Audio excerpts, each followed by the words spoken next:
The Irish Annals are a record that was kept in Ireland, and it's the source of most of the ancient material that's available, the ancient written material. And this is one of the ways that they describe them: the sea vomitings from the north. There's another old saying that the only thing the Irish feared more than the devil was the Vikings.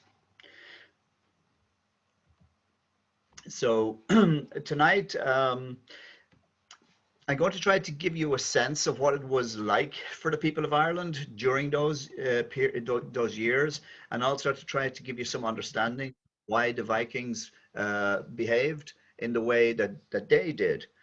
Um, we're going to look then at how the Irish dealt with the threat presented by the Vikings. Um, and I'm going to break it down into kind of periods, because there was distinct periods, if you like, in terms of the invasions of the Vikings to Ireland. Now I'm going to start off with an account that was written, the best part of 1,000 years ago, and I want to do that for two reasons. One is that it was close enough to the period in which the Vikings were there for what people were saying to have a ring of truth about it.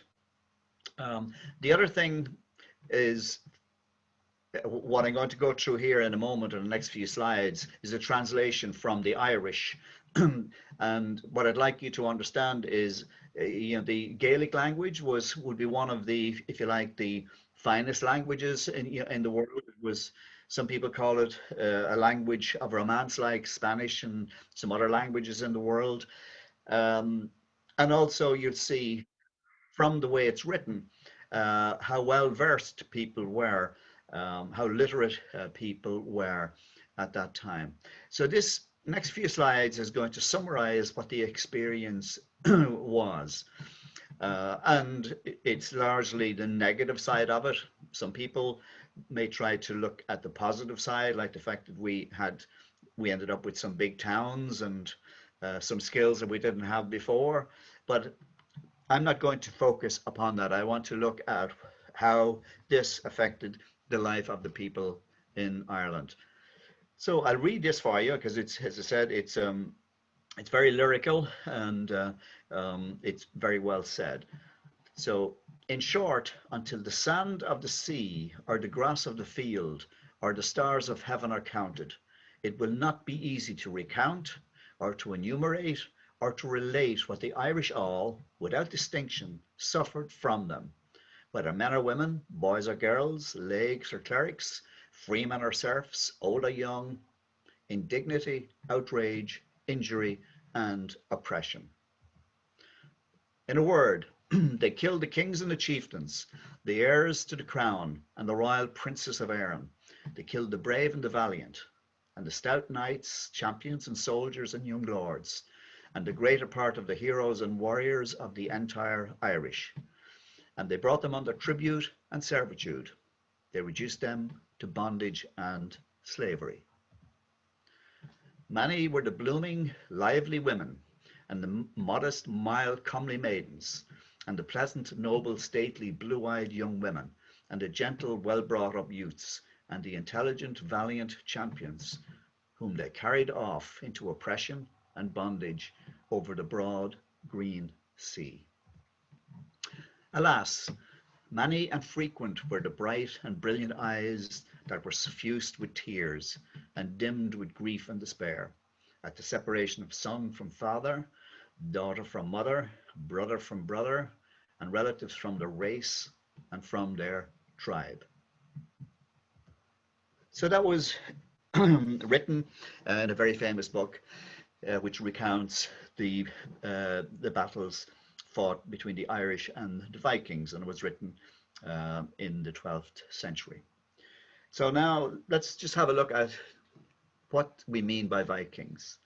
So one kind of origin derives from Viking for the feminine Vic, which means creek, inlay, or small bay. And in a lot of places you'll see the Vikings are referred to as men of the bays. Now there's also theories that have been offered that the word Viking may be derived from the name of a district, the district of Viken. So therefore, Viking would mean a person from Viken. It's sometimes used loosely just to refer as the people as sea pirates from Scandinavia. There's other names throughout literature. Norsemen, which simply translates into men of the north. Lachlanns, which mean men from the lakes. Ostmen or Ostmen, men from the east. Landleapers, then Danes, no matter where they came from. There's a tradition in Ireland. Sometimes people just ignore they're all from Scandinavia, but for some reason they call them Danes. And then foreigners, that was used most frequently. So the first ones who came and attacked the shores of Ireland, they came from the valleys and the fjords of western Norway. And Irish records of the period identified them as Lochlannachs, in other words, people of Lochlann.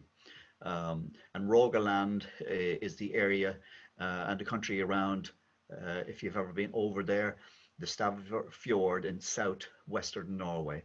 And also, some people think that a place called Harut, the people of Hortaland, immediately to the north of Rogaland. So again, there's identifications made for those areas. And then we know as well that the later Vikings came from Denmark. So the issue is, why did they come? What was going on in the world at the time that allowed such a calamitous disaster, if you like, to be inflicted upon not just the people of Ireland, but people all over Europe, because people from Scandinavia headed south, west, and east. There's a lot of debate. One of the common theories is about Charlemagne. Charlemagne was the king of France who was made the first emperor of the Holy Roman Empire.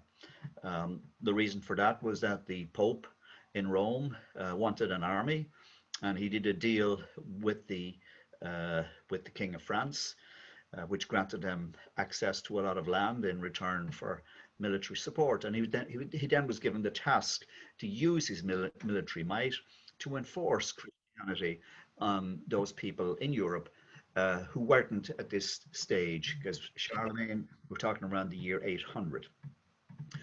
So we know that Charlemagne used force and terror to Christianize all pagans, leading to baptism, conversion, or execution.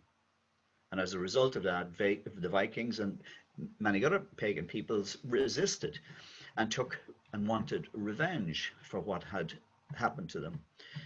Professor Simek, he states that it is not a coincidence if the early Viking activity occurred during the reign of Charlemagne. So that's one of the main explanations that's given. There are a number of other ones. One would be, and it applies a lot of times when people move out of their areas, the inadequate economic opportunities at home. And that usually is due to overpopulation. And in rural societies, if you were successful and your peoples developed, you sooner or later ran out of land available. So what did you do? Well, history tells us they went looking for other people's land. There was also a desire to seek warmer and more fertile and fruitful lands to colonize, because they were coming from a place that was pretty cold.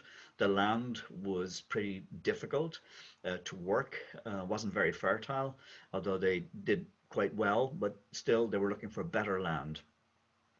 We also know that they didn't always go to the warmer lands. They did go to the Faroe and Shetland Islands, to Iceland and Greenland, and even got as far as Newfoundland.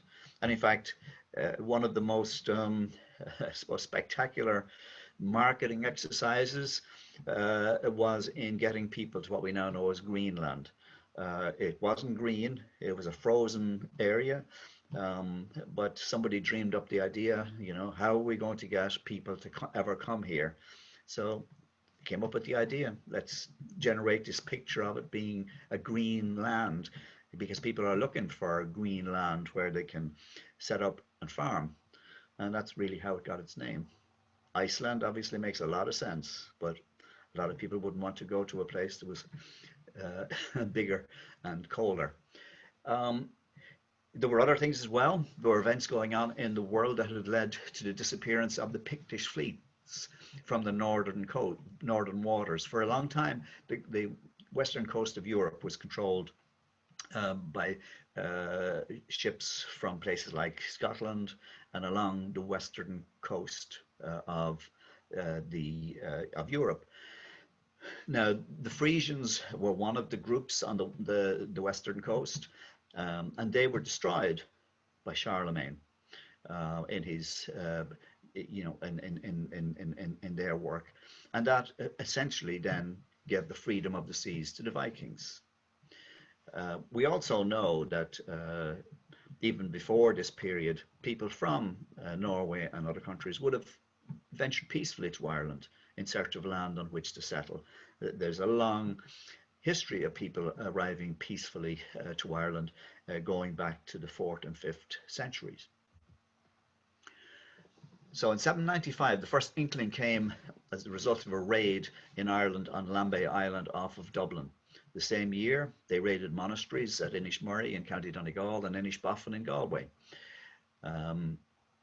Now, these are described in one book in the terms of those first attacks had a shattering effect on Irish coastal communities. Overall, the raids brought an end to what was the age of saints and scholars in Ireland. That was a period from the 5th or 6th century up to the 8th century. For a variety of reasons, a lot of it to do with people arriving in Ireland with skills and with resources in the 5th century. And they started building communities. They started working as scribes because they brought books from all over Europe, old Greek books, old Roman books, and they started scribing them. They also were making all sorts of jewelry, and anyway, they built up a very, very prosperous Ireland for a number of centuries. Now, with the arrival of the Vikings, the islands, because a lot of the religious orders had moved off the mainland of Ireland because it was kind of dangerous. Because unless you probably know and probably have heard, I mean, the Irish clans were always fighting, and they were always looking for plunder. And the monasteries were a major source for everybody, including the Irish. So they had moved off to islands and various secluded locations. Problem now was, while that gave them some degree of security against the Irish, now with the arrival of the Vikings started turning up at these islands, which were not expecting this form of destruction. And in a very short period of time, a lot of the islands around the coast of Ireland, which were sanctuaries and where there was monastic communities, the communities were broken up. A lot of the people that were there were taken and sold as slaves, and any accumulated mobile wealth that they had was taken. Everything else was just destroyed. So the first 20 to 25 years was characterized by small group raids on coastal areas, seeking out the places of wealth. At this stage, there were no cities, no towns in Ireland. The monastic settlements were the closest thing to it. The monastic settlements also at times operated like modern day banks, in the sense that people in the area who had some wealth would entrust it to the monasteries. And of course the Vikings found that very convenient, raiding and looting, making off with the wealth and the people as slaves. A lot of time they took the children and women, but they killed the able-bodied men, because they were worried that if they didn't kill them, that they would follow them, or if they took them, that they would prove difficult to manage as slaves en route. And the boats at those times were not ones that were too difficult to overturn if a group of men decided that they wanted to roll from side to side and capsize it. So not a nice thing to contemplate. Also, the ones who arrived in Ireland were going back, and they were bringing back reports of the rich, fertile soil in Ireland, and that encouraged more people to come. Some settled and farmed the land because that's all they wanted to do. So you can imagine there were people coming for different reasons. There were some coming to plunder and raid and kill, and there were other people who just wanted to come and set up, and they did that. There are some reports of Vikings arriving in parts of the country that were not known for monastic wealth, and that's part of the puzzle, and people are suggesting that because they went to those areas, it was because they were able to do a deal with local people to get some land and settle and farm. Um, at this stage in Ireland, there was a lot of land. There were a couple of things that the main thing that had happened was over the previous couple of 100 years, there had been epidemics and pandemics, and that had reduced the population of Europe and Ireland. In the 6th century, the population of Ireland was at its pinnacle and wasn't reached again for about 1100 years after that, until around sometime in the 17th, 18th century. So from the initial, approaches and raids, then things escalated in the 830s. Now, during the initial period, they learned a lot about Ireland, including the social structure, the politics, and the language. The Irish had learned Norse, alliances had been made, trade was ongoing. Even at this early stage, there were some clans in Ireland who were happy to pay Vikings as mercenaries to come and help them in their battles in Ireland. So there were all sorts of alliances made, military as well as trading. And by 832, by this stage, with the accumulated knowledge that they had mapped the whole, country. They had been around the whole island, and they knew what was going on. They were aware now that the real wealth of Ireland was inland. What had happened now was that people had realized how vulnerable the coastal communities were. So a lot of the remaining wealth that was available, particularly to monastic communities, was moved into the very center of Ireland. And they realized now that to get that, they were going to have to move inland. So we're going to have to use the waterways of Ireland. So the other thing at this stage was, in order to achieve that, it was going to have to be done using a lot more boats, a lot more resources, and a lot more people. So sometimes the 830s is termed the first real full-scale invasion.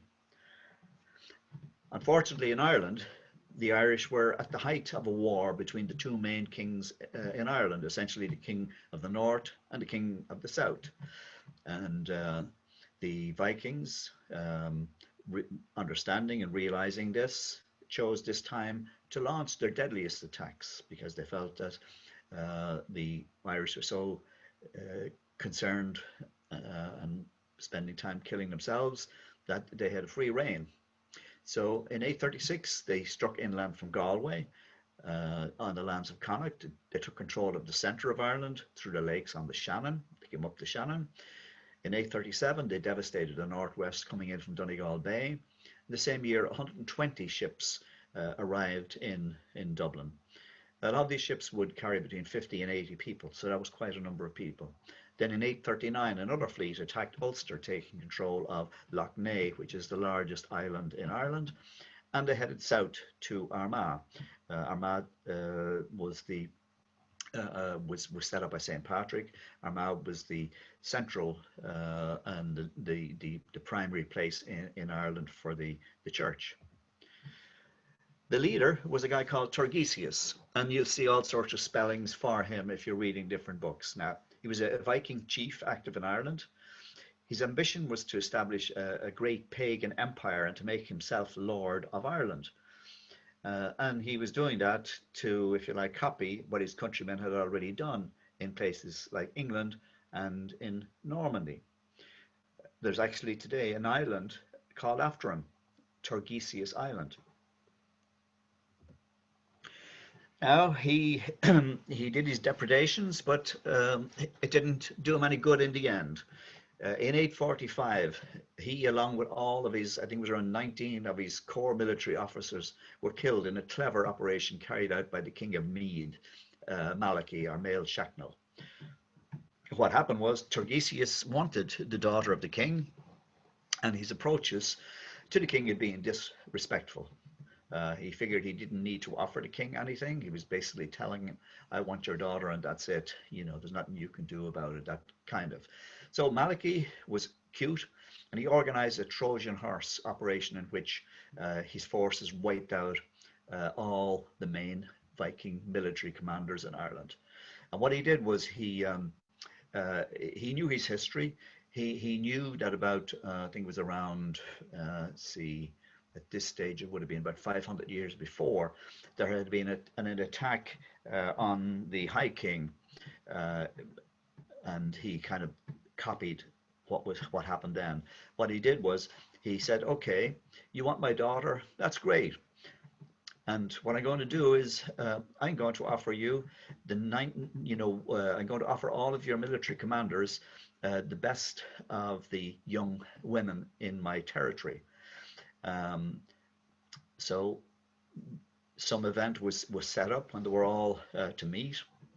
And at that stage, the it would have been later in the evening that the women would have been introduced to the men after they had fed themselves and drank themselves full of whatever beer and mead. So at whatever time anyway, it was time to meet the ladies. It turned out that the ladies weren't ladies at all. They were the finest warriors that Malachy had. So he wiped out the whole military corps of the Viking army in Ireland. Then they took Malachy to to a lake called Loch Owl, and they drowned him there.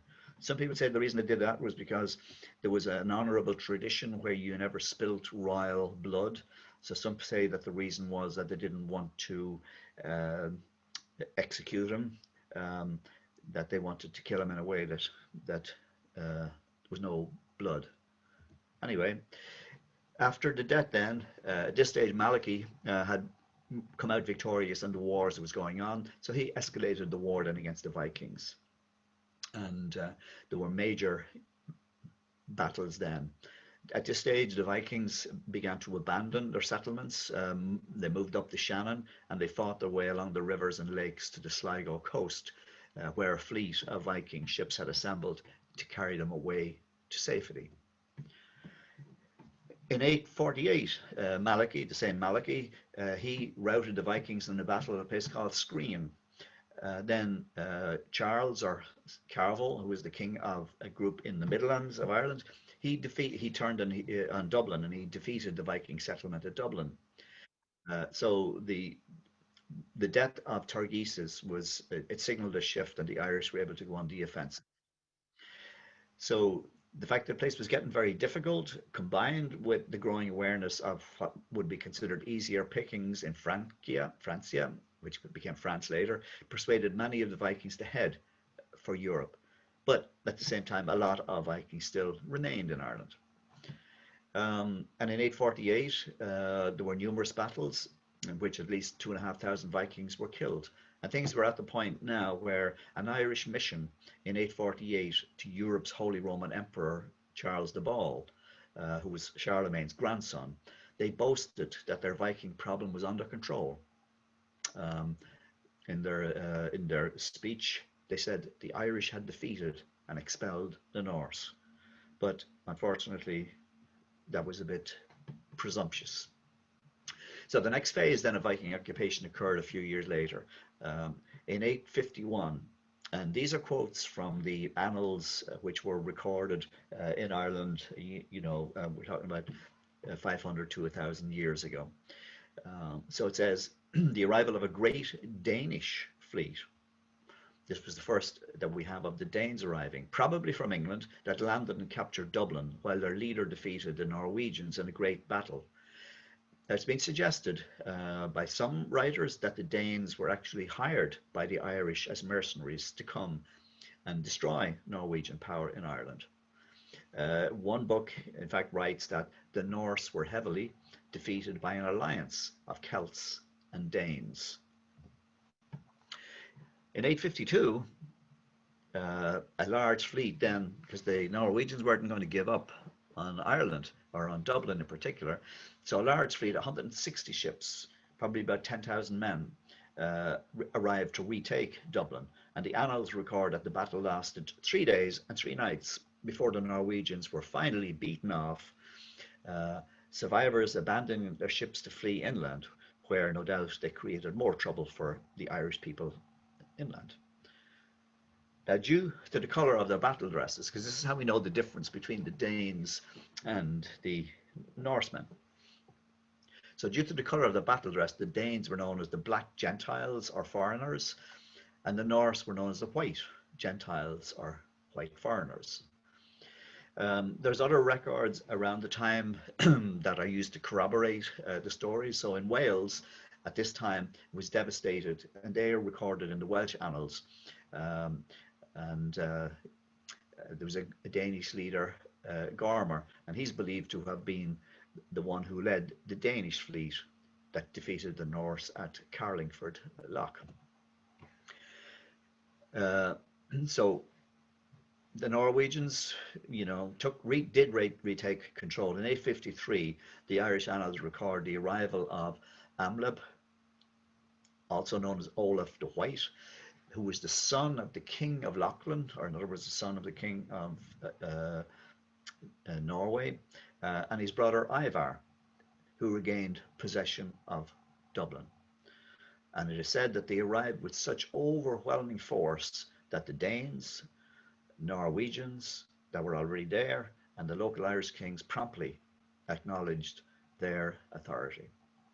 If any of you have been watching the Viking series on TV about Ragnar, what's his name? But anyway, I think you know who I'm talking about. The Ivar that's mentioned here is the person that is referred to as Ivar the Boneless in that. And Ivar went on in Ireland to set up what's known as the House of Uimar, the House of Ivar, that lasted for generations, lasted for a number of hundreds of years. The Vikings program was made in Ireland, and the beautiful scenery from their village, looking out on the ocean in the bay, that's a place down in County Wicklow in Ireland. It's not a place in Norway at all. During the 1850s then, there were no more significant invasions. All that happened was people were fighting the Irish, This stage, the different groups of the Vikings were fighting each other, sometimes in combinations with each other. And things continued, and eventually the different Viking groups fought among themselves, and it culminated in a civil war in the 1790s. Now, all through this period, there was a continuation of expansion and colonization of various places from southwestern Norway. Now, in order to, at this stage, any of the easy mobile wealth was gone. They had taken it, from Ireland, or the Irish people had put it into bogs, buried it underground, or put it somewhere that it would be safe. So now they had to find other ways to make money. By the middle of the 9th centuries, they introduced taxes, and essentially the taxes were protection money. So they were offering the monasteries protection in return for payment. So at this stage, they had a vested interest now in not destroying the monasteries and not killing the people, because as long as the monasteries were there and the people who were in them, they were going to get some money. So now also kidnapping and ransom. This was always available as a way to get money, but it grew again at this stage, because just straightforward pillaging was no longer the only way. But at the same time, the rooting, the raiding, the looting, and the warfare were still. So I'm going to read you the obituary of Mael Shocknall. He was the Malachy. He was the High King who defeated the first real king of the Vikings. And this is what it read. At the time, there was no surname. Surnames hadn't been used, so you had to kind of trace somebody back all of the way. So this was his obituary. Mael Shocknall, son of Mael Runad, son of Donegal, son of Donal, son of Murked of Mead, son of Diarmid the Harsh, son of Armagnac the One-Eyed, son of Conal of the Sweet Voice, son of Swivna, son of Colman the Great, son of Diarmid the Red, son of Fergus Rymount, king of all Ireland, died on the 3rd Faria, the 2nd of the Calends of December, in the 16th year of his reign, on the 27th of November, 862. So that's a mouthful. Dublin developed from the late 830s and became the one of the main slave markets in Europe, slave trading centers. And just a few examples. Amlab, who was one of the ones that came in the 850s, he plundered the Picts, which were people in Scotland, in 866, and he sent many of those then to Dublin, to the slave market. In 870, he, along with Ivar, then ravaged the Strathclyde kingdom of the Britons, and after a 4-month siege, returned to Dublin with 200 ships of prisoners. There were Angles, Britons, and Picts, at least 4,000 for the slave market. Now, one of the things that the Vikings realized very early on was that, well, they knew there was no, centers, there was no, cities, no towns where you could find lots of people, but they did realize that there were certain days of the year when, for religious observances, a lot of Irish people got together. So they said, well, that's a great opportunity for us to go. So just giving you one example here of St. Patrick's Day in 867. What had happened was, earlier on when Olaf was away, the Irish had attacked Dublin. So then when he came back, he retaliated, and he launched a slave-taking and plundering raid against Armagh on St. Patrick's Day. And it's thought that he rounded up over 1,000 people and brought them to the slave market in Dublin. Now, Ivar succeeded his brother, then Amlad, as leader in Dublin, because they were trying to develop England as well as Ireland. So there was all the time this, I suppose, a choice of what to do and who needed to do what, and what was the primary, strategic objectives. And we're fortunate that for a lot of the time the strategic objective was to take England, because there were times during the Viking period in Ireland when they could quite easily have taken over the country, but they didn't have the resources to maintain their offensive in England, as well as to attempt to take Ireland. Ivar then, at the time of his death, he was described as the king of the Northmen of all Ireland and Britain, and that's the famous Ivar the Boneless, son of what's his name? I wish I could remember it. Sorry, folks, I'll remember it later. So the next period is referred to in Ireland as the period of a 40-year rest, in the sense that there were no major Viking incursions and no serious, loss of life as a result of battles between the Irish and the Vikings, but there was a lot of other battles going on. So after Ivar's death, for the next 40 years, then there was, because they were such great leaders, as in all cases when the existing leaders died, there's going to be factional fights then among, in this case, the Dublin Norse, to see who would succeed them. Now, they did manage to make an alliance with Charles, who was the king of the Osriga, which were an Irish kingdom in South Leinster. So that alliance with him, and Charles was one of the longest living leaders within Ireland, and he was a very wily kind of character. He knew how to make alliances. He knew how to break them. He knew how to remake them. But anyway, because of that alliance, we had that period. But the problem was, after he died in 888, then Dublin no longer had the protection and the patronage of a powerful Irish king, because he was at this stage the only powerful Irish king who was prepared to work with them. So there were changes. I mean, we're talking now, 80, 90 years. Um, by this stage, there would be second, and even third generation um, Vikings in Ireland. You would have what we call a Hiberno a Viking population in Ireland. You had blending through intermarriage or all kind of levels. Members of the families of Irish kings and dynastic abbots and bishops married into Viking families. And by this stage, a lot of the Vikings were accepting Christianity, at least the Vikings who were in Ireland. Then came 902.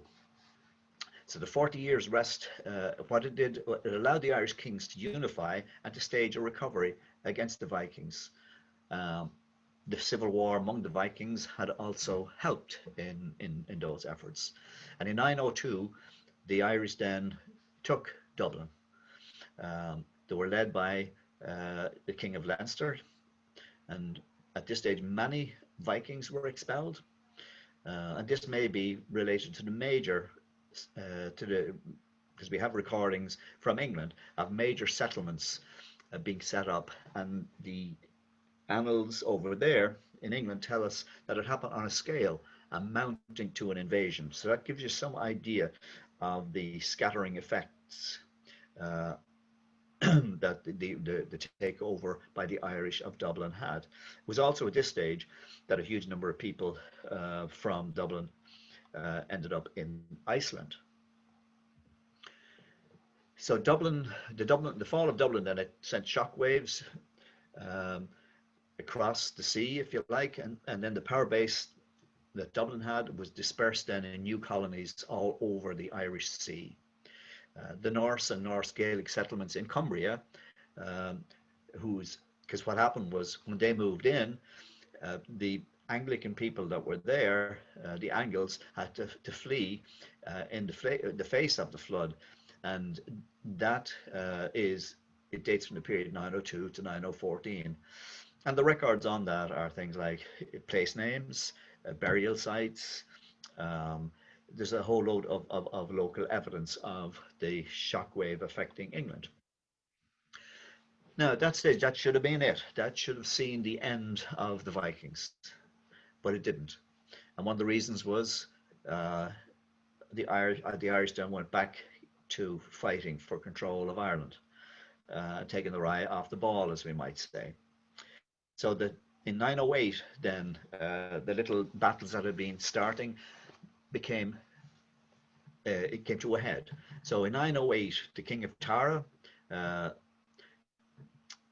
defeated the King of Munster, the King of Cashel. Now, this was a devastating defeat for the leaders of the Oenachta, who were the Cashel dynasty. The defeat was so, if you like, so devastating that they never recovered from it. They never fully recovered. They made some attempts, but they were overtaken eventually that century by a rising group within Munster. So, of course, word got to the Vikings about this, so they planned, a recovery. So in 914, we had them arriving back with Ragnall and Sihtric, who were grandsons of Ivar, who would rule Dublin until he died in 873. There was a great fleet then on the Ragnall. They sailed into Waterford and established a base there, knowing that the Oenachta, who were the main group in Munster, had been devastated. They really faced no resistance. So they raided deep into the province of Munster, and they ended up setting up some Norse settlements then, including one in the city of Limerick. Now Ragnall, he's the son of Ivar, grandson of Ivar. He's described as king of the white and dark foreigners, and it's thought that he may himself personally have been a mix. He attacked Waterford. Now at the time, Waterford had been controlled by Vikings, and the language that used essentially tells us that he muscled in on the Vikings that were already there, killing them and driving the rest out, where, from his point of view, they would have been finished off by the Irish.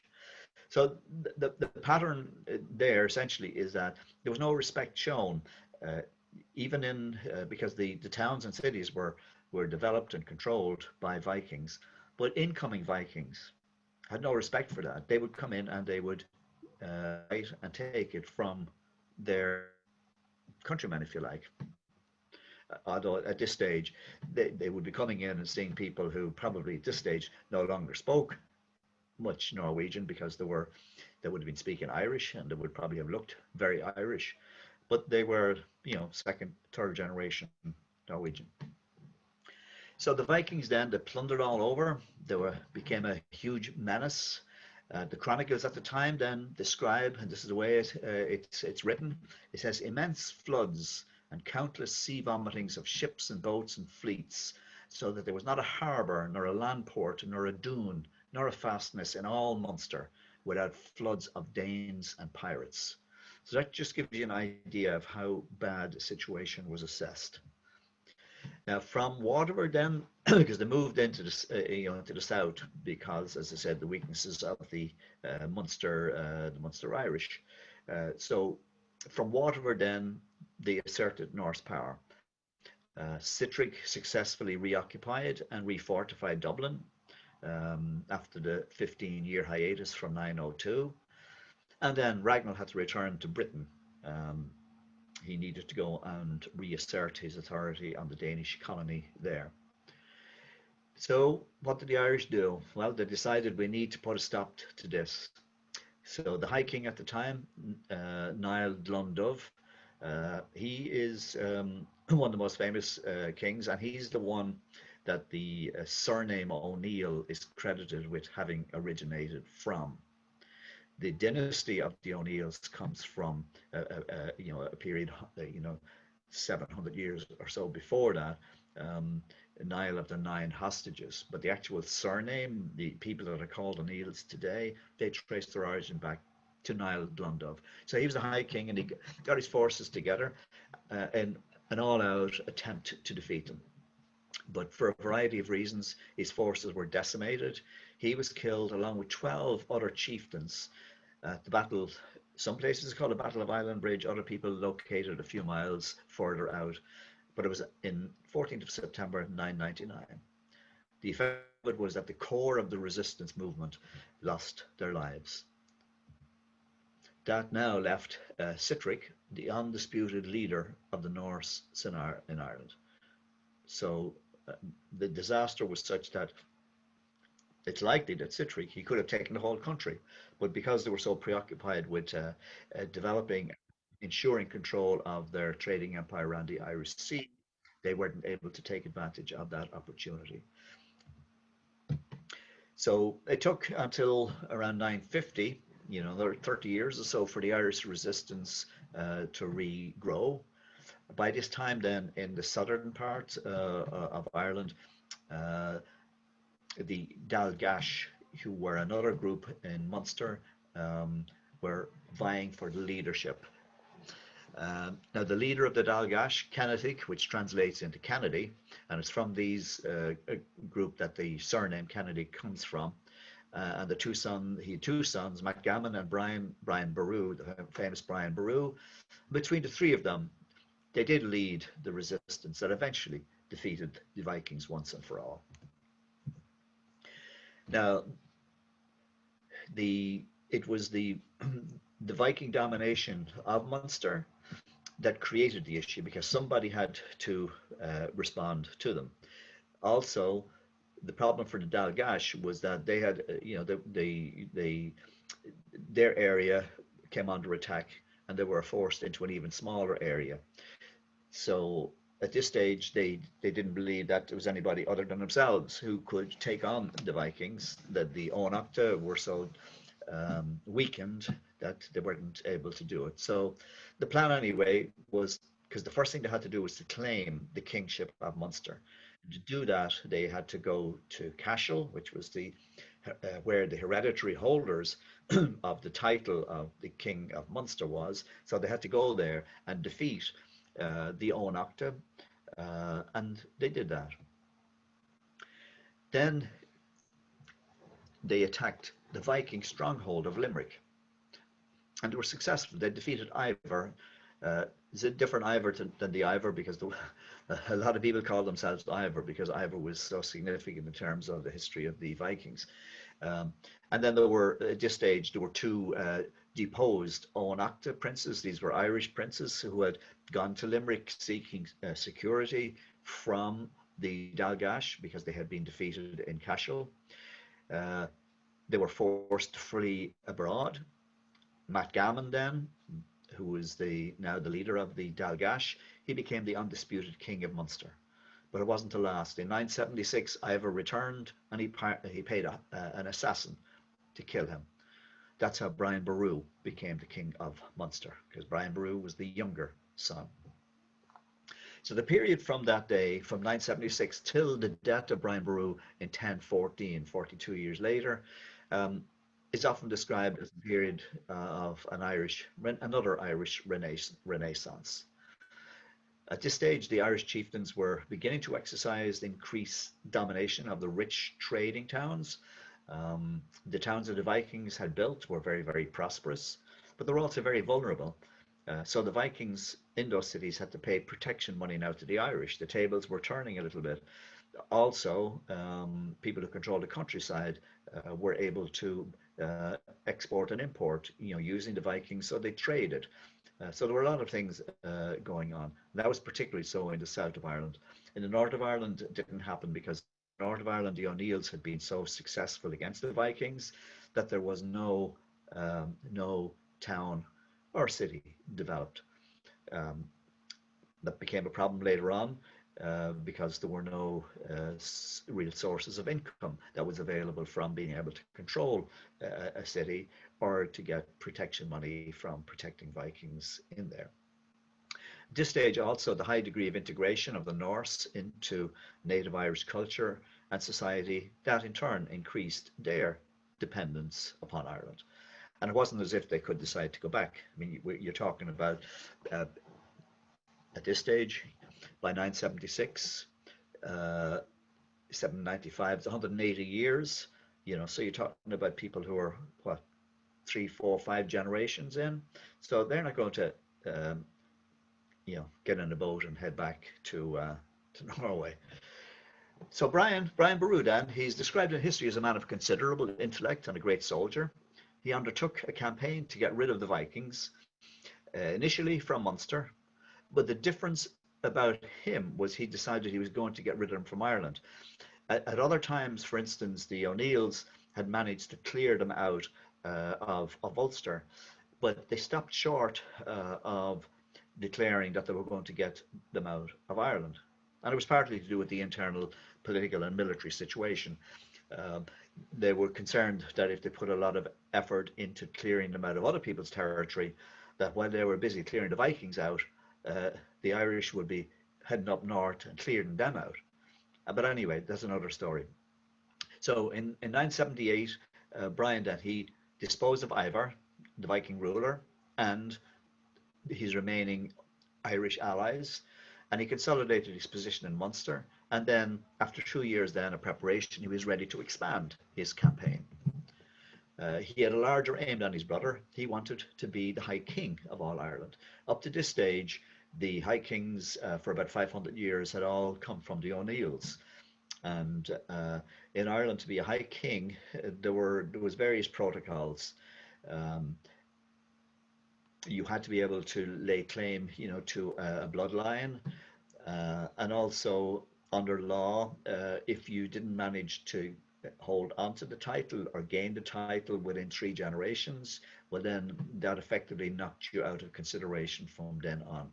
So the problem for Brian and for the Dalgash was that they had no simple, easy route to the High Kingship of Ireland.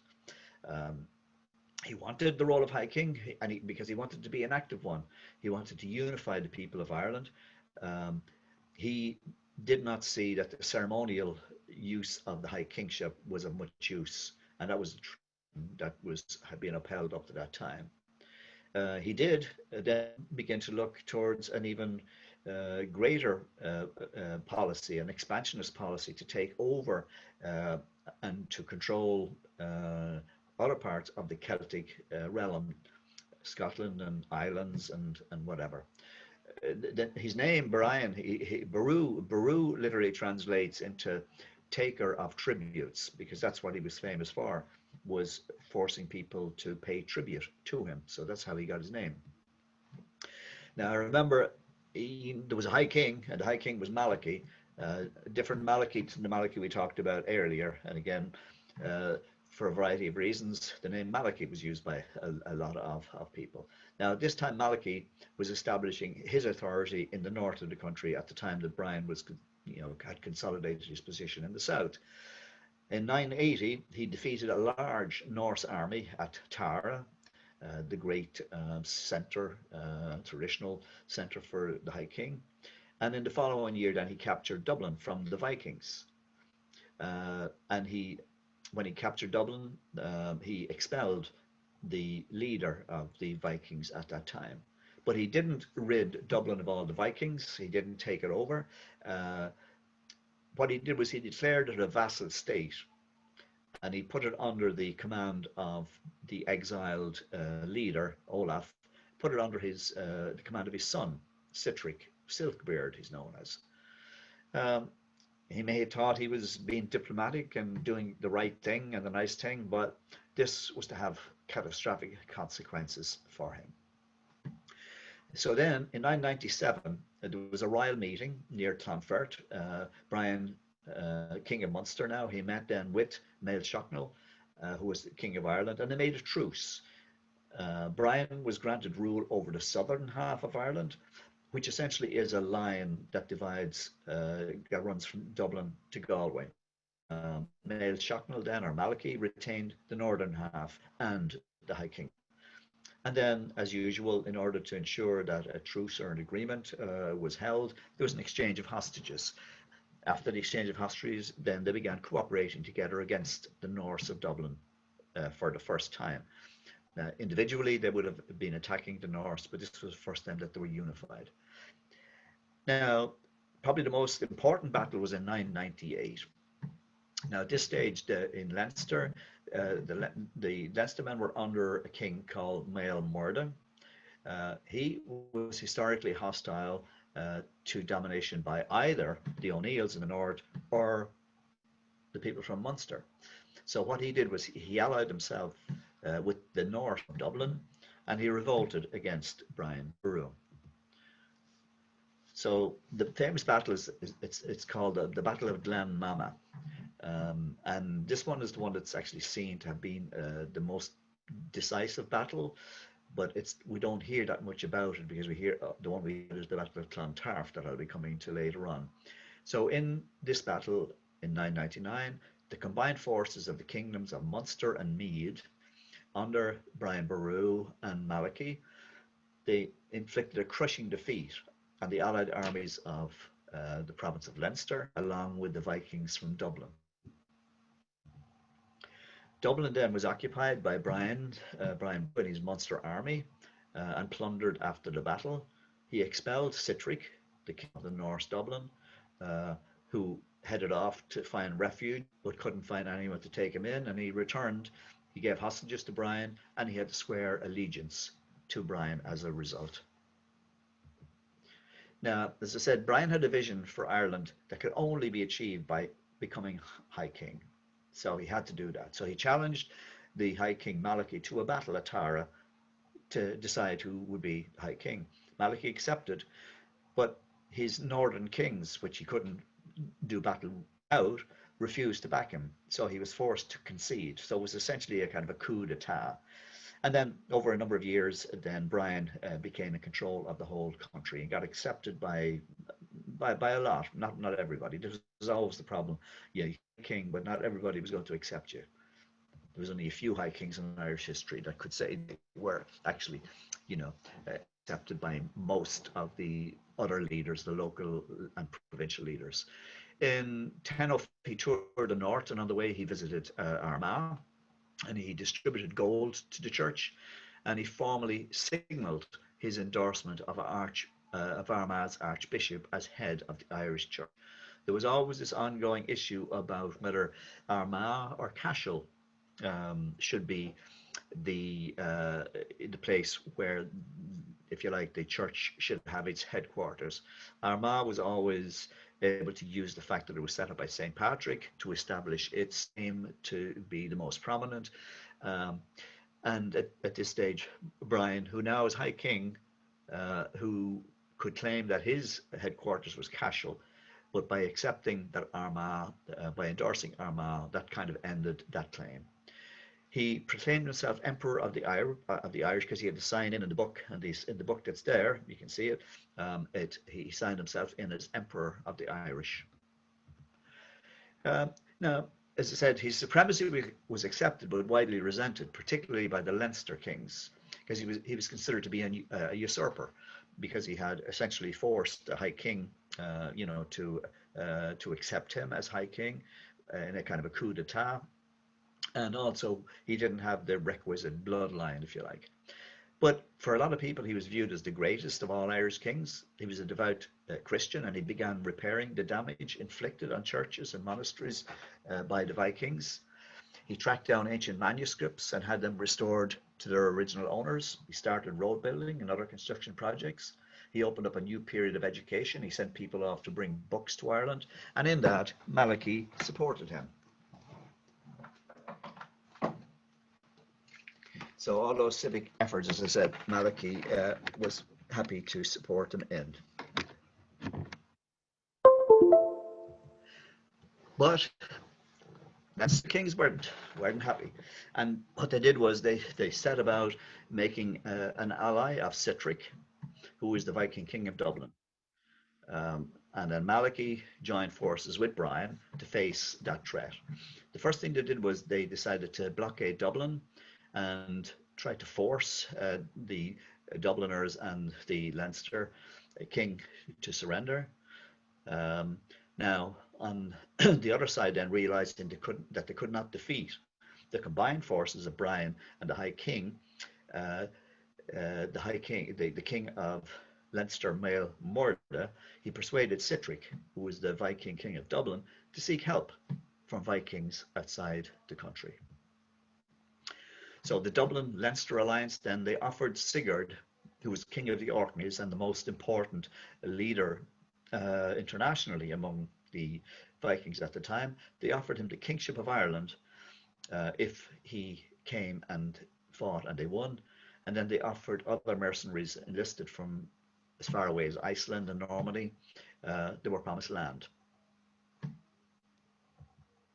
Now, for a moment, I want to talk about a very important woman in all of this, Gormleth. Brian, after he had won the battle in 999, what he tried to do was to bring everybody together through a series of intermarriages. So people on all sides were getting married, and the idea was that would somehow bring everybody together and ensure peace. Now, in 999, after he had defeated his enemies, Brian had entered Dublin, where he said he met and fell in love with Gormleth. Gormleth was the daughter of the King of Leinster, and it was her who then persuaded Brian to let her son Sitric return. Remember, we said Sitric had been forced out, but he couldn't find anywhere, and he came back and he submitted to Brian. But it was her that that got Brian to let him return. And then also she persuaded Brian to give Leinster back to her brother. Now, Gormleth's first husband was Olaf Cuaran, who was a leader of the Vikings. Now, the Battle of Clontarf, it was a battle that had ramifications all over the world. And I'm going to go through it in here in a little bit of kind of detail because it's interesting. It was a family intrigue, and the battle seems to be triggered off by a series of petty family quarrels. At this stage, if you get the picture, the family now contained the victors and the vanquished from the famous battle in 999 because of all the intermarriages. Now, one day in 1013, the Leinster king, Mael Murda, who was Gormleth's brother, and his men, they were bringing 3 large pine masts, probably as a tribute to Brian Boru at his home in Kincora. And on the way near Roscrea, a quarrel broke out between them. At some point, a silver button got torn off a tunic worn by the King of Leinster, Maelmorda. He had received the tunic as a present from Brian. So when he arrived at Brian's home in Kincora, he asked his sister, Gormleth, who was Brian's wife, to mend the tunic. So instead of mending it, she threw it in the fire, saying that he ought to be ashamed to accept any gifts from Brian, her husband, and thus admit his subjection to him. An indignity, she said, which neither his father, because his father was our grandfather, would ever have suffered. Then, on a separate day, Maelmorda then, he was looking on while Brian's eldest son, Morrow, and his cousin Conang were playing chess, and he suggested a chess move that lost Morrow, or Morkada, the game. Morkada got angry, and he explained that was like the advice you gave the Danes, which lost them the Battle of Glenmama. And of course, Maelmorda replied, yes, and I will give them advice again, and this time they will not be defeated. So anyway, they obviously got into an argument, and the men parted in anger. Brian heard about it, and he wanted to do something about it. So he sent a messenger with gifts to appease Maelmorda, but Maelmorda just simply killed the messenger. And then he joined forces with anybody that he could. And the first thing he did was he attacked Malachy because he wanted to obviously weaken the alliance between Malachy and Brian. And then Gormleth, Brian's wife, betrayed him. So let's have a look at how complicated it gets. So Gormleth's father was King of Leinster. Her brother was the current King of Leinster.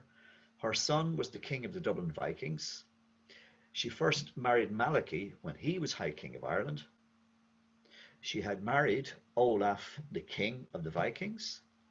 And her third husband was Brian Boru when he became High King. So she was very, very powerful and connected with everybody. So she approached Sigurd, the Earl of the Orkneys, with promises of him becoming her wife and the King of Ireland should they succeed. Sigurd had his ambition was to establish a Danish dynasty similar to the one which his countryman Svan and his son Canute had shortly before founded in England. So he was very motivated. Now Sihtric then, who was the king of the Dublin Danes, and her son, sought help from two Viking brothers who lived on the Isle of Man. One brother was promised the kingship of Ireland and the hand of Gormleth. There was quite a few people were offered the same. And the other brother, though, was displeased at the offer to his brother. And what he did was he left and he joined the other side. He joined with Brian Boru. So the Battle of Clontarf was on Palm Sunday, 1014. A great host of massed forces of the Norselands assembled on the shore of Clontarf. At the time, because again, one of the divisions between both sides was over Christianity. So the incoming Danes thought they had the psychological that they would score a psychological victory by choosing to fight in Holy Week. So their forces consisted of soldiers then under Broder from the Isle of Man, the Vikings from Normandy, Flanders, England, and Cornwall, and then fierce fighting men apparently from the Orkneys, Shetlands, Hebrides, and other islands off the west coast of Scotland. It was essentially a case of all in.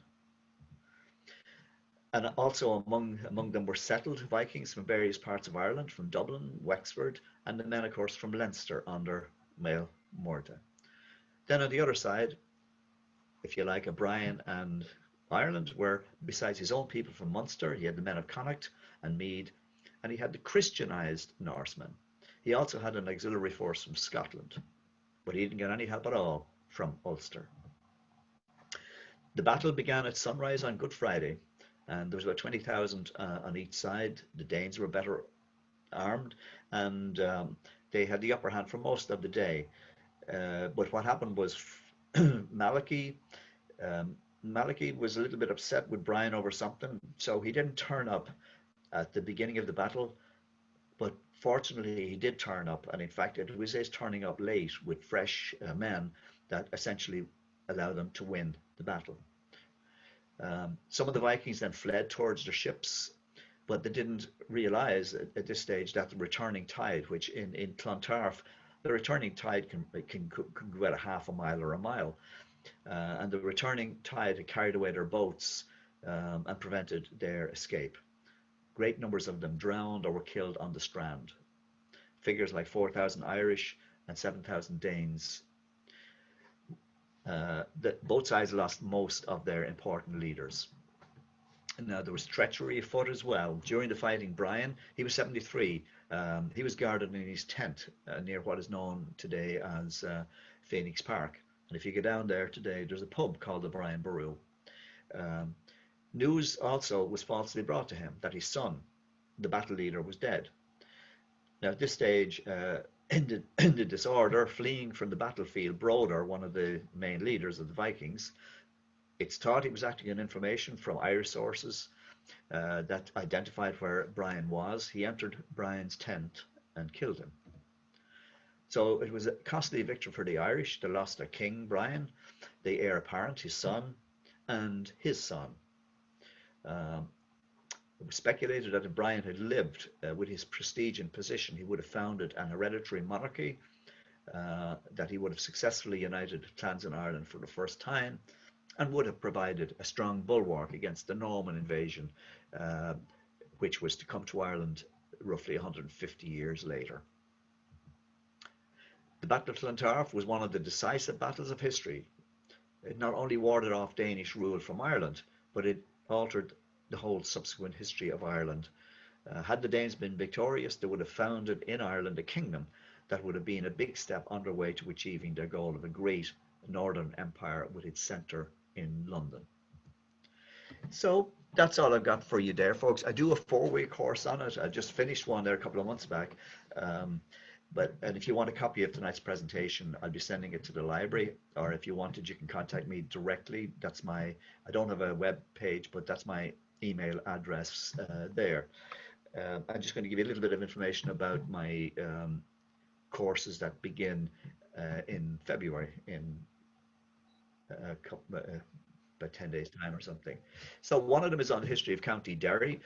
I have 2 programs. One of them is a history of each county in Ireland, and there are 32 counties in Ireland. That's from 6 to 7:30. They're all on Thursdays. All my courses are 4 weeks long.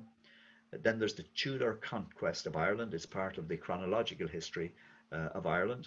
So this covers the period from 1485 to 1603, a very significant period, because it was during this period that the Gaelic clans of Ireland were defeated, and Ireland, for the first time, became under the control of the English. They're all Zoom presentations similar to what I've given you, and the 4-week course is $80. So that's my email address if you want to contact me. Okay, so I'll take any questions or any comments that anybody has. Oh. How accurate do you think the Vikings program was, or inaccurate? In what sense? Which program? The Vikings, the one that just finished up, the television program. Oh, I see what you mean. Well, I mean, they're all done for effect. I mean, there is some history, but unfortunately, they never got around. Even though it was made in Ireland and had Irish people in it, they never got to, it all focused upon what happened in England and France. They haven't, at least I haven't seen any part of it where they dealt with the situation in Ireland. So it was accurate in lots of ways. I mean, you got an image of them. They were as ferocious as they appeared. But again, you never really got a great understanding of, why they were the way they were, why they were doing it. You never got any explanation for that. So you were looking at it in a kind of a difficult way to comprehend how people could have been like that. But some of it is a lot of it is based on historic facts, but then some of those historic facts are tweaked as well. But some of the characters, there's some people who like Ivor the Boneless. Some people don't think there was ever an Ivor the Bone. I mean, there's, it's kind of hard to figure it out, but it's it's reasonably accurate, and I think it attracted a lot of attention, and it did give people a sense of history, but it lacked a lot of the detail needed to kind of figure it all out. Anybody got a question for me? You can send them in on the chat, or you can put on your There's mic. one in the chat. There is one in the chat. What percentage of Viking DNA is in Irish people today? Oh, I suppose some people, I've seen some people talk about 5%. Um, the Again, it's not clear to me, why it would be 5%. I think you have to look at the way that they kind of structure their science. You know, they're building up profiles, and it's not clear in some cases what it is that exactly you can identify as being a bloodline, from the Viking period. I really don't know how accurate it is, but I do know that that people who have been identified as having some Viking blood um, are happy that that would be the case, and they've gone looking for explanations because for a long time people wouldn't have thought there was any Viking blood. Uh, but once they learn a little bit about the Irish, the Irish history and the appearance of them, because I don't know, if you take people in Ireland, people have been in Ireland roughly for about 10,000 years. The Vikings high point was for about 250 years, and they probably never were more than about 10-15% of the population. So how you try to figure out the percentage of population, their time scale over the full extent of Irish history, um, and then we don't know, for instance, how many couples were in Ireland that were both Vikings, and at what point then they started to intermarry with the Irish. We know that the vast majority of them, because they were men, uh, probably ended up marrying a woman. So from the first generation, it was halfway down the middle. It was half the next generation were going to be half Irish and half Viking, and then the next generation you split that down again, uh, and over time then it becomes a tiny fraction because it probably works out exponentially. So after 10 generations or so, there's very, very little. But it's enough to be detectable. And there's a lot of people looking, very interested. I've had quite a few people join my courses, this course, because they wanted to find out more about the Viking past in Ireland. Anybody else? Let's see. Yeah,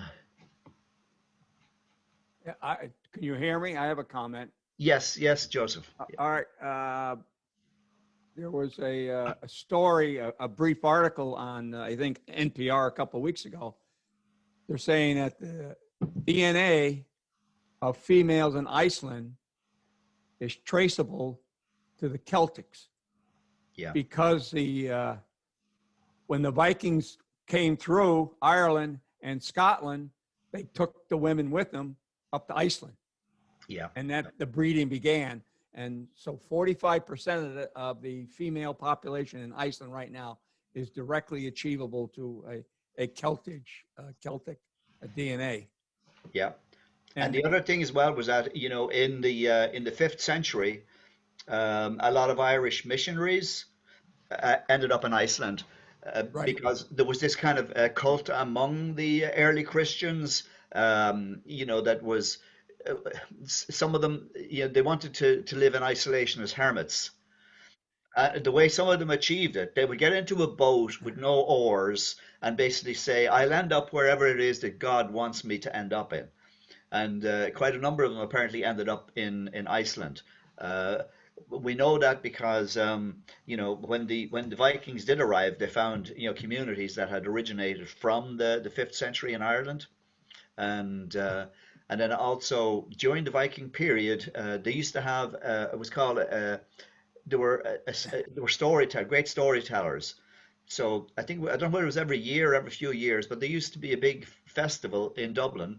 It was basically a drinking and storytelling festival, and you had storytellers from Iceland and Ireland and various other parts of the world, and a lot of the stories would explore that whole theme, the commonality of our of where we come from. So Another quick comment was about 6 months ago, I finished one of the great courses on the Vikings done by Professor Kenneth Harrell, and I also watched the Viking series.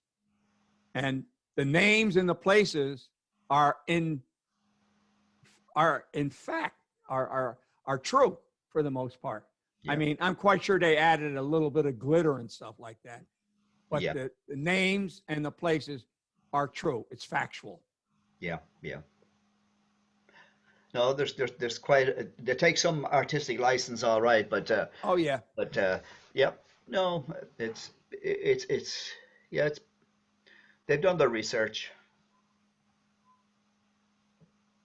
Yeah. Thanks, Joseph. Anybody else got a comment or a question? We have a few minutes. Don't be shy. I've got a question about the tradition of the monasteries being scribes and feeding feeding their feeding the documents that they produce back into Europe. How, any comment on that? Yeah. Well, well, a couple of things. One was, the Irish did something that was uncommon in the Christian world, and a lot of other Christians didn't like what they were doing, because a lot of Christians in Europe wanted to get rid of history. You know, they were totally opposed to the idea that as a Christian you should spend your time scribing a book from a pagan tradition.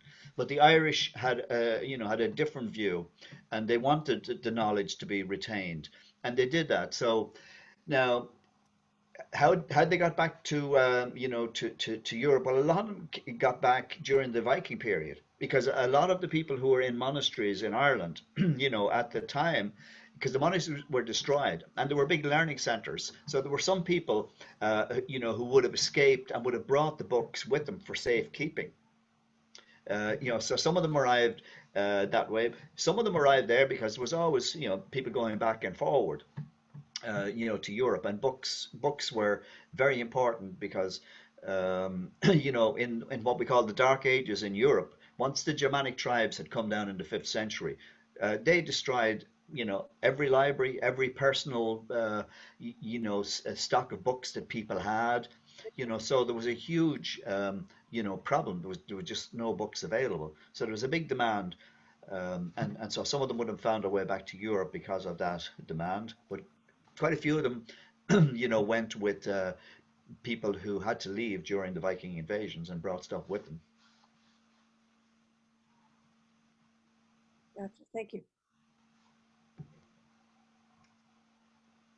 Anybody else?